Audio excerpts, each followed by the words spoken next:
And we're getting some big breaking news on the Delhi blast probe. Most sinister reveal in Delhi attack plot. Jaish module was planning air attacks. Delhi module plotted drone attacks on the national capital. It has now been revealed that Hamas-style terror drone plot was actually planned. Delhi module made small rockets as well to strike Delhi and other important areas. Arrested jihadi Wani behind these drone and rocket plot. The plan was not just serial blasts or car bomb, but also drone strikes. So before the car bomb blast, there was a plan for rocket bomb explosions in Delhi and other important areas.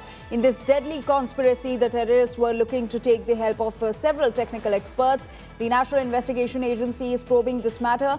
By modifying drone technology, the terrorists intended to create panic with rocket bombs. Terrorists plan to carry out bomb attacks using a rocket-style model after altering drone technology.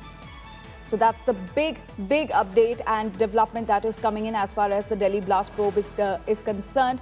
It's the most sinister reveal in the Delhi attack plot. India today is learning that the Jaish module was planning air attacks. In fact, the Delhi module plotted drone attacks on the national capital, and a Hamas-style terror drone plot was being planned.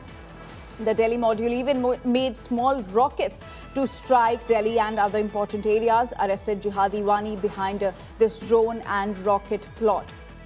So the plan was serial blasts, car bomb and drone strikes as well.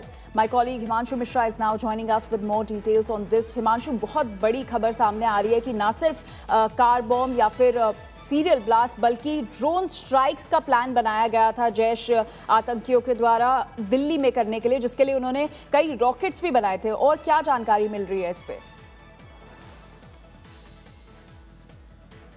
ये जो पूरा white collar crime का ये module जो bast हुआ है, इसमें अब ऐसा लग रहा है कि एजेंसियों को कि सिर्फ डॉक्टर्स ही शामिल नहीं थे, क्योंकि जिस तरीके से ड्रोन को मॉडिफाई करने की बात सामने आ रही है, जो इन्वेस्टिगेटर्स अब तक जांच कर रहे हैं, जो पूछताछ चल रही है, जो तमाम जो आरोपी पकड़े गए हैं उनके स्टेटमेंट लिए जा रहे हैं, उससे पता चला है कि इनकी साजिश एक साथ दहलाने की थी कई शहरों को, जिसमें देश की राजधानी दिल्ली भी शामिल थी।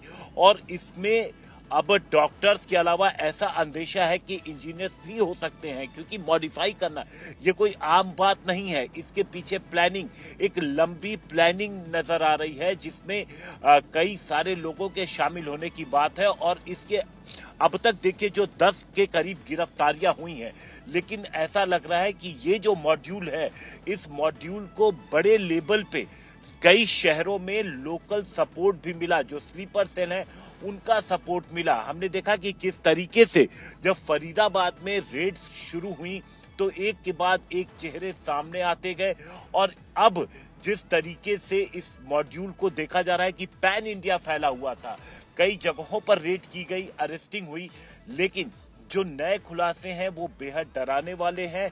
और सबसे बड़ी बात यह है कि अभी कई ऐसे चेहरे हैं जो छिपे हुए हैं, जिन्होंने जो अब तक सामने नहीं आए हैं। ऐसा अंदेशा है कि उमर, डॉक्टर मुजम्मिल, डॉक्टर शाहीन शाहिद, ये वो लोग थे जिन्हें पूरे इस जो साजिश रची जा रही थी इसको अंजाम देना था। इसको अंजाम देने के लिए ये सभी लोग थे। तो इनके पीछे कौन था? क्या वो देश के अंदर बैठ करके इनको कोई मदद कर रहा था, हर लेवल पे मदद कर रहा था, शहर पे, लोकल लेवल पे किसी भी तरीके की जरूरत हो तो वो इनको मुहैया करा रहा था? क्योंकि फंडिंग की बात जब थी तो 26 लाख रुपए तो क्लियर हो गए थे कि किस तरीके से इन्होंने जुटाया, लेकिन ये सिर्फ इतने कुछ लाखों की बात नहीं है। हमारे साथ बने रहिए।